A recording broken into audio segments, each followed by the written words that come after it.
Hi everyone, it's Lisa.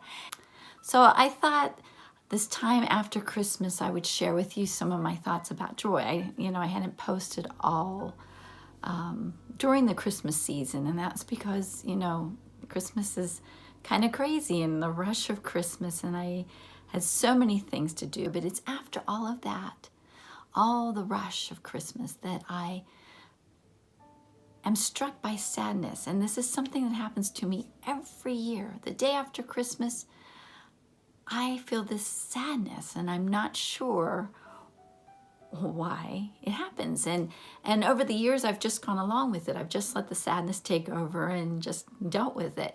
But this year I thought, no, I've made a commitment to joy. And though I've had some major failures this year, this is a good time for me to stop and look and say, okay, what has caused this sadness?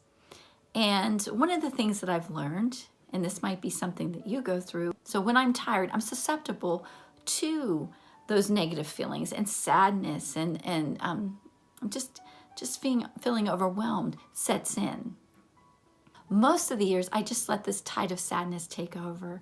And, but this year I thought, since I made this commitment to joy, that I had to see what was causing it.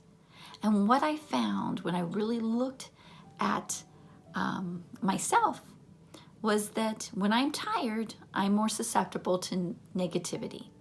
And sadness, for some odd reason, is that negative emotion that fills me after Christmas. And it's interesting because it is just something that I've always experienced. And it's also some place where I feel comfort, which is bizarre. And it was very bizarre for me to recognize that I actually find comfort in this sadness. It's just not a cool thing to know about yourself. So, and one of the things I also learned this year through this pursuit of joy is that our bodies release certain chemicals, whether it's chemicals of joy or chemicals of sadness or anger or frustration. Our bodies release chemicals, and we become addicted to those chemicals that are released. So that every year I would feel this sadness, and that was kind of like my addiction. That was my safe spot. That was my, okay, you're tired, you can feel this sadness, and that's where I found my comfort, which is, like I said, very bizarre. So I recognized that in myself. How I pushed through to joy was that I had to purposely greet each morning after Christmas, asking God to help me. And I did it through the Jesus prayer. I said, Lord Jesus Christ, have mercy on me. As soon as my eyes opened, those were the words I kept repeating. Hold me in your love. Let me see your joy and your love and your light in this season. Let me hold on to that and not my go-to emotion, sadness.